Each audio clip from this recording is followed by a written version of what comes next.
Atribuye Pitágoras el aforismo: la evolución es la ley de la vida, el número es la ley del universo, la unidad es la ley de Dios. La primera frase por su darwinismo anticipado y la última por su carácter monoteísta ponen en duda la atribución, pero la frase del número sí que es estrictamente pitagórica. Hoy esta frase rivaliza con otras disciplinas, todo es química, todo es física, pero su esencia se ha mantenido viva durante siglos.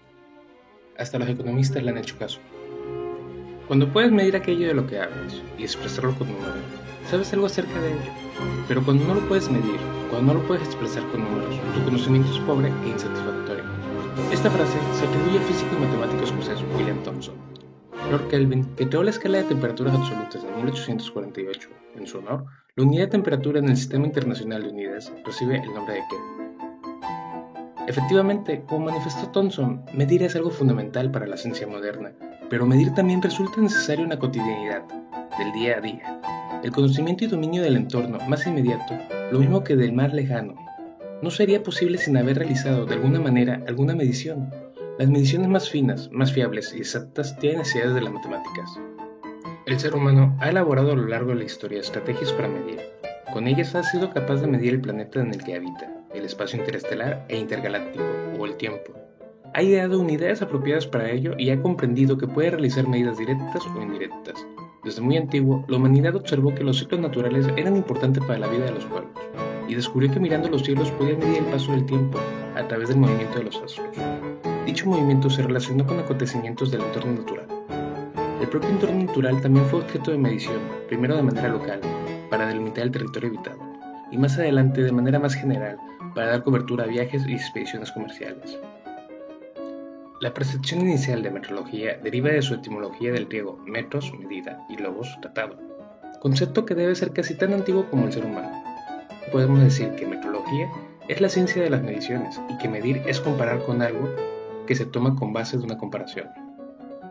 Las ocasiones de medir las tuvo el humano primitivo con las nociones de cerca lejos, rápido lento, liviano pesado, claro oscuro, duro suave, frío caliente, silencio ruido. Originalmente, estas percepciones fueron individuales, pero con el correr de las experiencias y la vida en común surgieron las comparaciones entre las personas y en el transcurso de los milenios se han desarrollado bases de comparación generalmente aceptadas. Con esos antecedentes y después de una buena cantidad de milenios, es fácil pensar que las bases para comparar las apreciaciones personales, dicho en buena lengua romance, en las medidas y sus unidades, para mencionar algunas de las medidas y unidades básicas podemos citar. A menudo es necesario referirse a otras unidades de medida que, por hacer uso o basarse en las anteriores, se denominan derivadas, es decir, que, con el empleo de algoritmos matemáticos, se expresa una unidad de medida para un fin que no esté cubierto por las de la base. Una unidad es un valor en términos del cual puede definirse la magnitud de medida. Quizás convenga destacar que, en tanto que unidad no debe descomponerse en sus elementos, se han desarrollado múltiplos y submúltiplos para poder expresar magnitudes mayores o menores que las expresadas por las unidades en sí. El procedimiento de cómo medir para obtener resultados reproducibles también es importante y de hecho existen instrucciones precisas sobre cómo hacer la acción, qué unidad emplear y qué patrón utilizar. Hagamos muy poco de historia. En la fachada del Ministerio de Justicia en París, justo debajo de una ventana de la planta baja, hay un cuadro de mármol grabado con una línea horizontal y la palabra mètre, es decir, metro. Apenas se nota en la Gran Place Vendôme. Pero esta plataforma es uno de los últimos mètres étalons, es decir, medidas del metro estándar que quedan. Grabados, así se colocaron en toda la ciudad hace más de 200 años, en un intento por introducir un nuevo sistema universal de medición. Y es solo uno de los muchos sitios en París que apuntan a la larga y fascinante historia del sistema métrico. Ahora, es algo natural en todos los lugares a los que vamos el sistema métrico. En el sistema oficial de medición para casi todos los países del mundo, excepto Estados Unidos, Liberia y Myanmar. Pero no fue así. Hubo un momento en el que cada vez que se viajaba se tenía que usar diferentes conversiones para las mediciones, como lo hacemos aún para la moneda. Fue así hasta la Revolución Francesa a finales del siglo XVIII. Antes de ese acontecimiento, los pesos y las medidas variaban no solo de una nación a otra, sino dentro de las naciones. Solo en Francia se estimó en ese momento que se utilizaban al menos 250.000 unidades diferentes de pesos, pero entre los años volátiles de 1789 y 1799, los revolucionarios buscaron no solo derrocar la política al quitar el poder a la monarquía y la iglesia, sino también derrocar viejas tradiciones y hábitos. Con este fin, introdujeron entre otras cosas el calendario republicano en 1793, que consistía en días de 10 horas con 100 minutos por hora y 100 segundos por minuto. Además de eliminar la influencia religiosa del calendario, esto ayudó a introducir el sistema decimal en Francia. Y aunque esa forma de medir el tiempo no se mantuvo, el nuevo sistema de medición, que es la base del kilogramo y del metro, permanece hasta hoy. ¿Cómo nació el sistema decimal?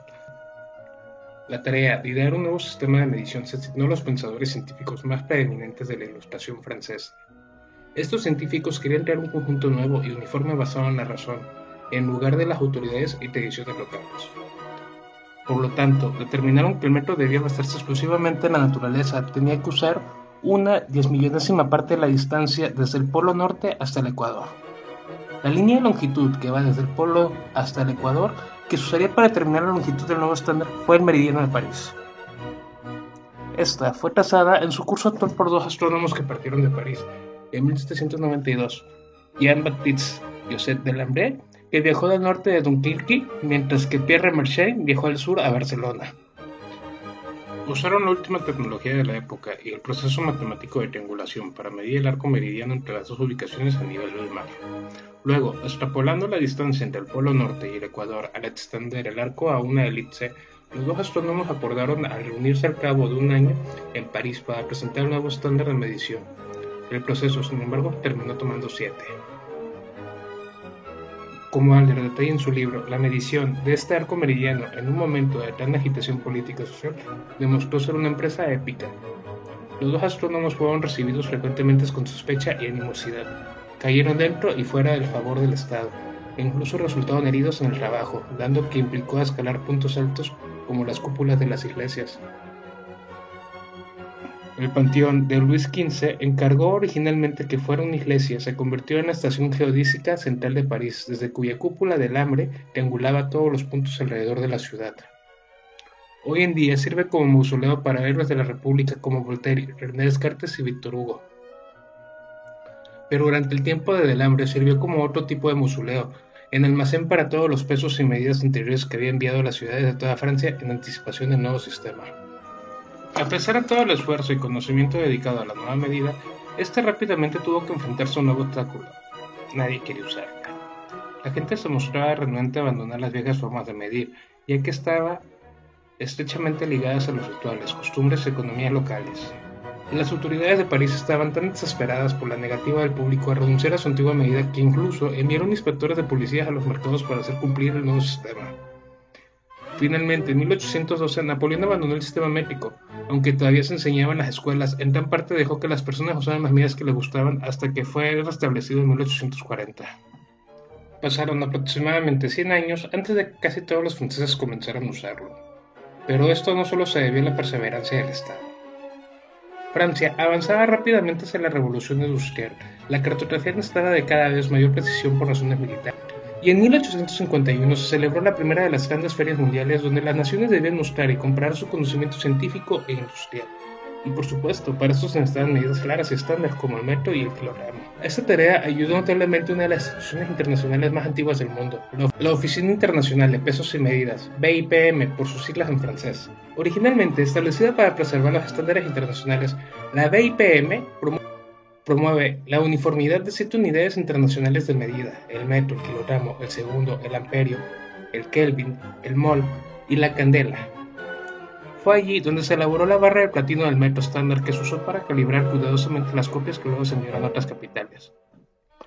Y en la década de 1960, el BIPM redefinió el metro en términos de luz, haciéndolo más preciso que nunca. Desde entonces, definido por las leyes universales de la física, finalmente fue una medida verdaderamente basada en la naturaleza.